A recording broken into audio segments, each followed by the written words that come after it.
Hello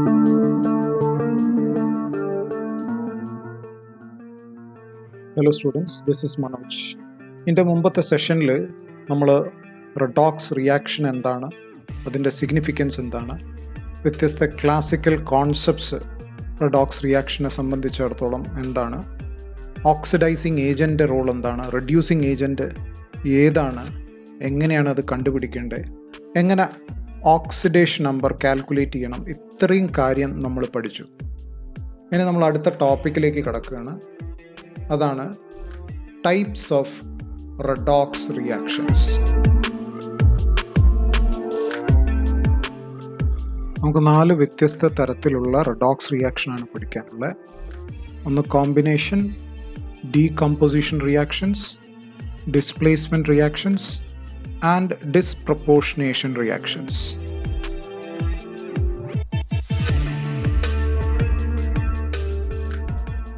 ആദ്യത്തെയാണ് combination reactions.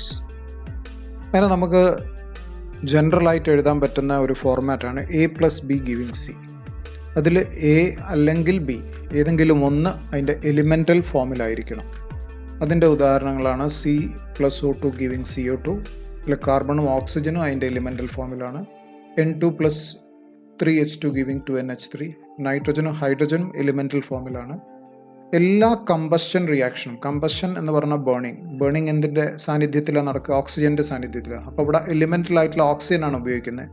അതുകൊണ്ട് എല്ലാ combustion റിയാക്ഷൻസും combination റിയാക്ഷൻ്റെ കാറ്റഗറിയിൽ നമുക്ക് പെടുത്താവുന്നതാണ്. CH4+O2=CO2+H2O ഇതും നമ്മുടെ കോമ്പിനേഷൻ റിയാക്ഷൻസിലാണ്. ഓരോ റിയാക്റ്റൻസിൻ്റെ മുകളിലായിട്ട് നമ്മൾ ഓക്സിഡേഷൻ സ്റ്റേറ്റ് തന്നിട്ടുണ്ട്. അപ്പോൾ ആദ്യത്തെ റിയാക്ഷൻ നോക്കുകയാണെങ്കിൽ കാർബൺ ആണ് ഓക്സിഡേഷൻ സംഭവിക്കുന്നത്, ഓക്സിജന് റിഡക്ഷനാണ് സംഭവിക്കുന്നത്.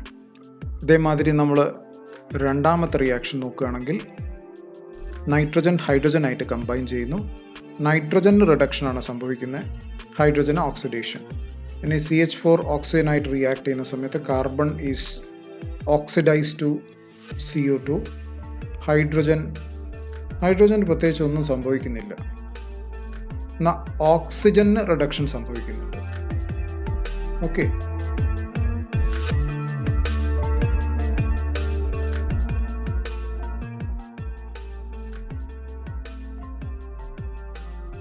Decomposition reaction. ഡീകമ്പോസിഷൻ എന്ന് പറഞ്ഞാൽ വിഘടിക്കുക. Decomposition reaction leads to the breakdown of a compound into 2 or more components, in which at least one of the component must be in the elemental state. വിഘടിച്ചു കഴിഞ്ഞ ഏതെങ്കിലും ഒരു component അത് elemental ഫോമിലായിരിക്കണം, എന്നാൽ മാത്രമേ നമുക്കതിനെ decomposition reaction എന്ന് പറയാൻ പറ്റുള്ളൂ. Decomposition is actually opposite to composition അല്ലെങ്കിൽ കോമ്പിനേഷൻ റിയാക്ഷൻ. ഇവിടെ 2 ഉദാഹരണം തന്നിട്ടുണ്ട്. ഒന്ന് ഡീകമ്പോസിഷൻ ഓഫ് വാട്ടർ വിഘടിച്ചിട്ട് ഹൈഡ്രജനും ഓക്സിജനും ആവുകയാണ്. ഹൈഡ്രജനും ഓക്സിജനും അതിൻ്റെ എലിമെൻ്റൽ സ്റ്റേറ്റിലാണ്. അപ്പോൾ ഇതിൽ നോക്കൂ, ഹൈഡ്രജൻ്റെ ഓക്സിഡേഷൻ നമ്പർ കുറയുന്നു, അതുകൊണ്ട് ഹൈഡ്രജനാണ് റിഡക്ഷൻ സംഭവിക്കുന്നത്. ഓക്സിജൻ്റെ ഓക്സിഡേഷൻ സ്റ്റേറ്റ് കൂടുക ചെയ്യുന്നത്, -2 നിന്ന് 0 ആവുക ചെയ്യുന്നത്, അതുകൊണ്ട് ഓക്സിജന് ഓക്സിഡേഷൻ സംഭവിക്കുന്നു എന്ന് നമുക്ക് വേണം പറയാം. രണ്ടാമത്തെ ഉദാഹരണമാണ് പൊട്ടാഷ്യം ക്ലോറേറ്റ്, KClO3. ശരിക്കും നമ്മൾ ലാബുകളിൽ പൊട്ടാഷ്യം ക്ലോറേറ്റ് ഉപയോഗിച്ചിട്ടാണ് നമ്മൾ ഓക്സിജനെ ജനറേറ്റ് ചെയ്യുക. നമുക്ക് ഏതെങ്കിലും റിയാക്ഷൻ ഓക്സിജൻ ആവശ്യമുണ്ടെങ്കിൽ ഉപയോഗിക്കുന്ന ഒരു കെമിക്കലാണ് KClO3, പൊട്ടാഷ്യം ക്ലോറേറ്റ്. അപ്പോൾ അത് വിഘടിച്ചിട്ട് പൊട്ടാഷ്യം ക്ലോറൈഡും ഓക്സിജനും ആവുന്നുണ്ട്. ഇവിടെ ഓക്സിഡേഷൻ സ്റ്റേറ്റ് നോക്കിയാൽ മതി. പൊട്ടാഷ്യത്തിന് ശരിക്കും പറഞ്ഞാൽ ഒന്നും സംഭവിക്കുന്നില്ല, കാരണം അതിൻ്റെ ഓക്സിഡേഷൻ സ്റ്റേറ്റിൽ യാതൊരു മാറ്റവും ഇല്ല. ക്ലോറിൻ +5 നിന്ന് -1 ഓക്സിഡേഷൻ സ്റ്റേറ്റിലേക്ക് വരികയാണ്. അപ്പോൾ അതുകൊണ്ട് ക്ലോറിന് റിഡക്ഷനാണ് സംഭവിക്കുന്നത്. ഓക്സിജൻ -2 നിന്ന് 0ലേക്ക് പോവുകയാണ്, അപ്പോൾ ഓക്സിജന് ഓക്സിഡേഷനാണ് സംഭവിക്കുന്നത്.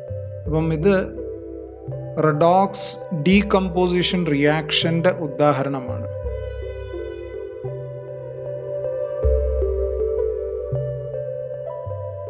When an atom or an ion of an element in a compound is replaced by an atom or an ion of another element, ശരിക്കും പറഞ്ഞാൽ നമ്മൾ ഒരു എലിമെൻറ്റിനെ വേറൊരു എലിമെൻ്റ് ഉപയോഗിച്ച് സബ്സ്റ്റിറ്റ്യൂട്ട് ചെയ്യുന്നതിനാണ് ഡിസ്പ്ലേസ്മെൻറ്റ് റിയാക്ഷൻ എന്ന് പറയുന്നത്. റെഡോക്സിനെ സംബന്ധിച്ചിടത്തോളം 2 type of displacement റിയാക്ഷനാണുള്ളത്.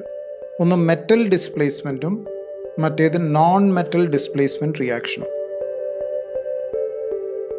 Metal displacement ഇതിൻ്റെ ഏറ്റവും സിമ്പിളായിട്ടുള്ള ഉദാഹരണമാണ് CuSO4 + Zn gives ZnSO4 + Cu. ഇതിൽ കോപ്പറിന് റിഡക്ഷനാണ് സംഭവിക്കുന്നത്, സിങ്കിന് ഓക്സിഡേഷൻ. അതുകൊണ്ട് സിങ്ക് ഒരു റിഡ്യൂസിങ് ഏജൻ്റാണ്. റിഡക്ഷൻ പവർ സിങ്കിൻ്റെ കോപ്പറിനേക്കാൾ കൂടുതലാണ്. റിയാക്ടിവിറ്റി സിങ്കിന് കോപ്പറിനേക്കാൾ കൂടുതലാണ്. സിങ്കിന് കോപ്പർ സൾഫേറ്റിൻ്റെ സൊല്യൂഷന് ഡിസ്പ്ലേസ് ചെയ്യാൻ പറ്റും. കൂടുതൽ റിയാക്റ്റീവ് ആയിട്ടുള്ള ഒരു എലിമെൻറ്റിന് ലെസ് റിയാക്റ്റീവ് ആയിട്ടുള്ള എലിമെൻറ്റിന് അതിൻ്റെ സൊല്യൂഷന് ഡിസ്പ്ലേസ് ചെയ്യാൻ പറ്റും.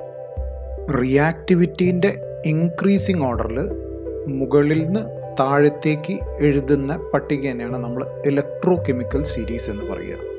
ഇതിൽ മുകളിലുള്ള എലിമെൻറ്റ് താഴത്തെ എലിമെൻറ്റിനേക്കാൾ കൂടുതൽ റിയാക്റ്റീവ് ആയിരിക്കും. അപ്പോൾ ഇവിടെ സിങ്ക് കോപ്പറിൻ്റെ മുകളിലായിരിക്കും, കോപ്പറിൻ്റെ താഴത്താണ് സിൽവറും ഗോൾഡും. മുകളിലുള്ള മെറ്റൽ, മുകളിലുള്ള റിയാക്ടിവിറ്റി ടേബിളിൻ്റെ മുകളിലുള്ള മെറ്റലിന് താഴത്തുള്ള മെറ്റലിന് അതിൻ്റെ സൊല്യൂഷന് ഡിസ്പ്ലേസ് ചെയ്യാൻ പറ്റും. നമ്മളെ സിൽവറും ഗോൾഡും ഒക്കെ ഏറ്റവും താഴത്തെ റിയാക്ടിവിറ്റി പട്ടികേൻ്റെ ഏറ്റവും താഴത്തെ ഇലക്ട്രോ കെമിക്കൽ സീരീസിൻ്റെ ഏറ്റവും താഴത്തുള്ള മെറ്റൽസ് ആണ് സിൽവറും ഗോൾഡും. അതുകൊണ്ടാണ് ഈ സിൽവർ അല്ലെങ്കിൽ ഗോൾഡിൻ്റെ പാത്രത്തിൽ ഏത് മെറ്റലിൻ്റെ സൊല്യൂഷനെ നമുക്ക് സ്റ്റോർ ചെയ്യാൻ പറ്റും.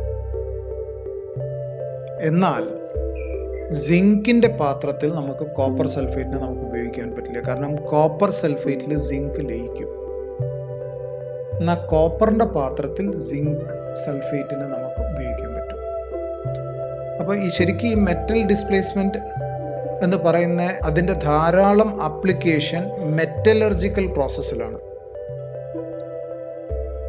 മെറ്റലർജിക്കൽ പ്രോസസ്സ് എന്ന് പറഞ്ഞാൽ ഇംപ്യൂർ ആയിട്ടുള്ള മെറ്റൽസിനെ സംസ്കരിച്ച് പ്യോറായിട്ടുള്ള മെറ്റലാക്കുന്ന പ്രക്രിയയിലാണ് നമ്മൾ ഈ റിയാക്ഷൻ വളരെയധികം ഉപയോഗിക്കുന്നത്. അതാണ് അതിൻ്റെ ആപ്ലിക്കേഷൻ. എൻ്റെ രണ്ടാമത്തെ ഉദാഹരണമാണ് Cr2O3 + 2Al gives Al2O3 + 2Cr. ഇവിടെ അലൂമിനിയം ക്രോമിയത്തിന്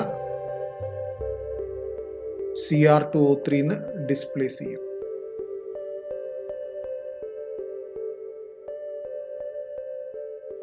നോൺ മെറ്റൽ ഡിസ്പ്ലേസ്മെൻറ്റിൽ പ്രധാനപ്പെട്ട ഒരു ഡിസ്പ്ലേസ്മെൻ്റ് ആണ് ഹൈഡ്രജൻ ഡിസ്പ്ലേസ്മെൻറ്റ്. നോൺ മെറ്റൽ എന്ന് പറഞ്ഞാൽ അലോഹം. ഏറ്റവും റിയാക്റ്റീവ് ആയിട്ടുള്ള മെറ്റൽസ് ആണ് ആൽക്കലി മെറ്റൽസ്. ഇത് കൂടാതെ ആൽക്കലൈൻ എർത്ത് മെറ്റൽസ്, പ്രത്യേകിച്ച് എടുത്ത് പറയുകയാണെങ്കിൽ കാൽഷ്യം, സ്ട്രോൺഷ്യം, ബേരിയം, ഇവരൊക്കെ വളരെ പവർഫുൾ ആയിട്ടുള്ള റെഡ്യൂസിങ് ഏജൻസ് ആണ്. കാരണം എന്താ, ഇവർക്ക് എളുപ്പത്തിൽ ഓക്സിഡൈസ് ചെയ്യപ്പെടാൻ പറ്റും. അതുകൊണ്ടാണ് സോഡിയത്തിനെ നിങ്ങൾ വെറുതെ വെള്ളത്തിലിട്ട് കഴിഞ്ഞാൽ അത് പൊട്ടിത്തെറിക്കുന്നത്. സോഡിയം ഹൈഡ്രോക്സൈഡായി മാറുക. കാരണം അതിന് എത്രയും പെട്ടെന്ന് അതിൻ്റെ ഒരു ഇലക്ട്രോണിനെ വിട്ടുകൊടുത്തിട്ട് Na+ ആവാനാണ് താല്പര്യം. അപ്പോൾ ഇത് വാട്ടറായിട്ട് റിയാക്ട് ചെയ്യുന്ന സമയത്ത് ഹൈഡ്രജനെയാണ് ഡിസ്പ്ലേസ് ചെയ്യുന്നത്. കാൽഷ്യം ഇതേമാതിരി തന്നെ വാട്ടറായിട്ട് റിയാക്ട് ചെയ്ത് കഴിഞ്ഞാൽ കാൽഷ്യം ഹൈഡ്രോക്സൈഡ് ഫോം ചെയ്തിട്ട് ഹൈഡ്രജനെ ഡിസ്പ്ലേസ് ചെയ്യും. മെഗ്നീഷ്യം ആണെങ്കിൽ മെഗ്നീഷ്യം താരതമ്യേന റിയാക്ടിവിറ്റി കുറഞ്ഞ ഒരു എലിമെൻ്റാണ്. കാൽഷ്യത്തിനേക്കാളൊക്കെ റിയാക്ടിവിറ്റി കുറവാണ്. എന്നാൽ മെഗ്നീഷ്യം സ്റ്റീമായിട്ട് റിയാക്ട് ചെയ്തിട്ടാണ് ഹൈഡ്രജനെ പ്രൊഡ്യൂസ് ചെയ്യുന്നത്. റിയാക്ടിവിറ്റി കുറഞ്ഞ കാരണം അത് ലിക്വിഡ് വാട്ടറായിട്ട് റിയാക്ട് ചെയ്യുന്നതിൻ്റെ പകരം സ്റ്റീമായിട്ടാണ് റിയാക്ട് ചെയ്യുക. അപ്പോൾ അവർക്കെന്ന് വെച്ചാൽ തണുത്ത വെള്ളത്തിൽ നിന്ന് ഹൈഡ്രജനെ ഡിസ്പ്ലേസ് ചെയ്യാൻ പറ്റില്ല. എന്നാൽ സോഡിയം, കാൽഷ്യം, പൊട്ടാഷ്യത്തിനൊക്കെ തണുത്ത വെള്ളത്തിൽ നിന്ന് തന്നെ ഹൈഡ്രജനെ ഡിസ്പ്ലേസ് ചെയ്യാൻ പറ്റും. It can displace hydrogen from cold water. Those metals which do not react with water easily are capable of displacing hydrogen from acids. വെള്ളമായിട്ട് എളുപ്പത്തിൽ റിയാക്ട് ചെയ്യാൻ പറ്റാത്ത മെറ്റൽസൊക്കെ ആസിഡിന് ഹൈഡ്രജനെ ഡിസ്പ്ലേസ് ചെയ്യും. ഹൈഡ്രജൻ്റെ മുകളിലുള്ള എലിമെൻസിനൊക്കെ തന്നെ ഹൈഡ്രജൻ്റെ മുകളിലുള്ള മെറ്റൽസിന് ആസിഡിന് ഹൈഡ്രജനെ ഡിസ്പ്ലേസ് ചെയ്യാൻ പറ്റും. ഇവിടെ കാണിച്ച ഉദാഹരണമാണ് സിങ്ക്, അയൺ. ഇത് കൂടാതെ നേരത്തെ പറഞ്ഞ ആൽക്കലി മെറ്റൽസിനൊക്കെ തന്നെ ഹൈഡ്രജനെ ആസിഡിന് ഡിസ്പ്ലേസ് ചെയ്യാൻ പറ്റും. കാരണം ആസിഡിനകത്തൊക്കെ ഹൈഡ്രജൻ ഉണ്ട്.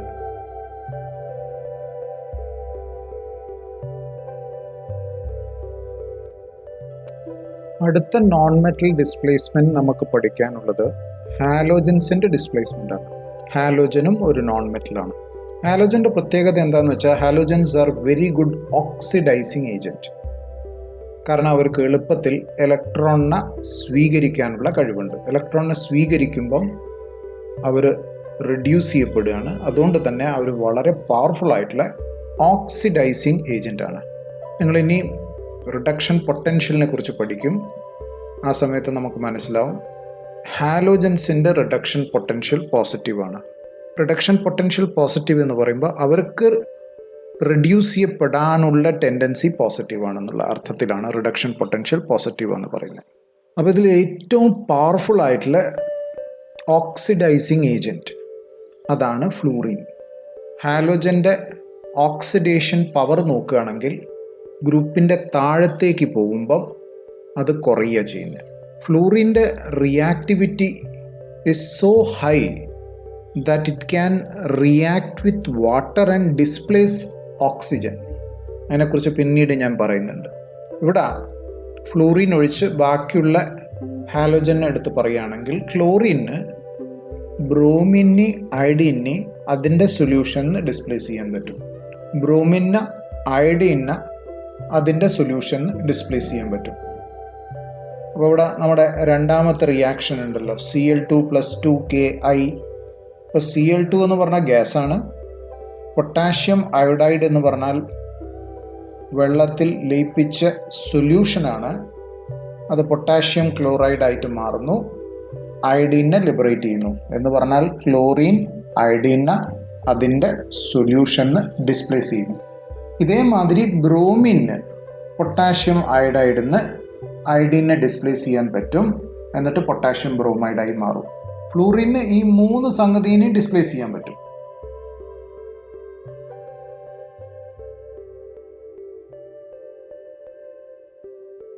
ഹാലോജൻ ഡിസ്പ്ലേസ്മെൻറ്റ് റിയാക്ഷന് ധാരാളം ഇൻഡസ്ട്രിയൽ ആപ്ലിക്കേഷൻ ഉണ്ട്. ഇൻഡസ്ട്രിയലായിട്ട് ഹാലോജൻസിനെ അവരുടെ ഹാലൈഡിൽ നിന്ന് റിക്കവർ ചെയ്യുക, വീണ്ടെടുക്കുക അല്ലെങ്കിൽ ഉൽപ്പാദിപ്പിക്കുക. ബ്രൂമിനെ അയഡീനെ നമുക്ക് ക്ലോറിൻ ഉപയോഗിച്ച് ഡിസ്പ്ലേസ് ചെയ്ത് നമുക്ക് റിക്കവർ ചെയ്യാൻ പറ്റും, ഉൽപ്പാദിപ്പിക്കാൻ പറ്റും. പക്ഷേ നമ്മൾ നേരത്തെ പറഞ്ഞു ഫ്ലൂറിൻ്റെ ആപ്ലിക്കേഷൻ അങ്ങനെ നേരിട്ട് നമുക്ക് കാണാൻ പറ്റില്ല ഈ ഒരു പ്രോസസ്സിൽ. അതിൻ്റെ കാരണം എന്താ വെച്ചാൽ fluorine is so reactive that it can displace oxygen from water. കാരണം ഈ റിയാക്ഷനൊക്കെ നടക്കുന്ന വെള്ളത്തിലാണ്. പക്ഷെ വെള്ളത്തിൽ നിന്ന് ഓക്സിജനെ തന്നെ ഡിസ്പ്ലേസ് ചെയ്യാന്ന് പറയുമ്പോൾ പിന്നെ നമുക്ക് ഫ്ലൂറിനെ ഉപയോഗിക്കാൻ പറ്റുമോ? അപ്പോൾ നമുക്ക് ഫ്ലൂറിനെ ഉപയോഗിക്കാൻ പറ്റില്ല. ഫ്ലൂറിൻ ഏറ്റവും സ്ട്രോങ്കസ്റ്റ് ഓക്സിഡൈസിങ് ഏജൻ്റാണ്. അപ്പോൾ അതുകൊണ്ട് ഒരു രീതിയിലും F- F2 ആക്കി മാറ്റാൻ, എന്ന് പറഞ്ഞാൽ ഫ്ലൂറൈഡ് അയൺസിനെ ഫ്ലൂറിനാക്കി മാറ്റാൻ കെമിക്കൽ ഉപയോഗിച്ച് സാധ്യമല്ല. അതുകൊണ്ട് ഫ്ലൂറൈഡ് അയൺസിനെ നമ്മൾ ഫ്ലൂറിനാക്കി മാറ്റുന്ന ഇലക്ട്രോലൈറ്റിക് ഓക്സിഡേഷൻ നടത്തിയിട്ടാണ്. Electrolytic oxidation. ഏറ്റവും അവസാനത്തെ ടൈപ്പ് ഓഫ് റിയാക്ഷനാണ് ഡിസ്പ്രപ്പോർഷനേഷൻ റിയാക്ഷൻ. ഇത് പറഞ്ഞിരിക്കുന്നത് they are special type of redox reaction in which the same element is oxidized and reduced simultaneously. Special type of redox റിയാക്ഷനാണ്. ഒരേ എലിമെൻറ്റിന് ഒരേ സമയത്ത് ഓക്സിഡേഷനും റിഡക്ഷനും നടക്കുന്ന ഒരു പ്രത്യേക തരം റെഡോക്സ് റിയാക്ഷനാണ് ഡിസ്പ്രപ്പോർഷനേഷൻ റിയാക്ഷൻ എന്ന് പറയുന്നത്. അപ്പം നമുക്കിവിടെ എക്സാമ്പിൾ നോക്കാം. ഒന്നാണ് H2O2. H2O2ൽ നമുക്കറിയാം ഓക്സിജൻ പെറോക്സൈഡ് ലിങ്കേജ് ആയത് കാരണം -1 ഓക്സിഡേഷൻ സ്റ്റേറ്റിലാണ്. അപ്പോൾ അത് -2 ആവുക എന്ന് പറയുമ്പോൾ വാട്ടറിൽ അത് -2 ആവുകയാണ്. അപ്പോൾ അത് റിഡക്ഷൻ സംഭവിച്ചു. എന്നാൽ O2 ആയി മാറുന്ന സമയത്ത് അത് ഓക്സിഡൈസ് ചെയ്യപ്പെടുക ചെയ്യുന്നത്. ഇതേമാതിരി തന്നെ സോഡിയം ഹൈഡ്രോക്സൈഡ് ക്ലോറിനായിട്ട് റിയാക്ട് ചെയ്യുന്നു, NaCl ഫോം ചെയ്യുന്നു. NaCl Cl-1 ആണ്. ക്ലോറിൻ്റെ ഓക്സിഡേഷൻ സ്റ്റേറ്റ് 0 നിന്ന് -1 ആവുമെന്ന് പറയുമ്പം reduction. NaOCl sodium hypochlorite, NaOCl. അതിൽ ഓക്സിജൻ്റെ ഓക്സിഡേഷൻ സ്റ്റേറ്റ് -2 ആണ്, ക്ലോറിൻ്റെത് +1 ആണ്. നോക്കൂ, ക്ലോറിനേക്കാൾ കൂടുതൽ ഓക്സിജൻ ആണ് ഇലക്ട്രോനെഗറ്റീവ്. അപ്പോൾ ക്ലോറിൻ്റെ ഓക്സിഡേഷൻ സ്റ്റേറ്റ് +1 മാറുന്നു. അപ്പോൾ 0 നിന്ന് +1 ആവുക എന്ന് പറയുമ്പോൾ ഓക്സിഡേഷൻ. അതിൻ്റെ കാരണം എന്താണെന്ന് വെച്ചാൽ കൂട്ടത്തിൽ ഏത് എലിമെൻ്റ് ആണോ കൂടുതൽ ഇലക്ട്രോനെഗറ്റീവ് അവർക്ക് മാത്രമേ നെഗറ്റീവായിട്ടുള്ള ഓക്സിഡേഷൻ സ്റ്റേറ്റ് കൈവരിക്കാൻ പറ്റുള്ളൂ. അപ്പോൾ ഓക്സിഡേഷനും റിഡക്ഷനും രണ്ടും ക്ലോറിനാണ് നടക്കുന്നത്. So this kind of reaction is known as disproportionation reaction. രണ്ട് ഉദാഹരണം നിർബന്ധമായിട്ടും പഠിക്കണം.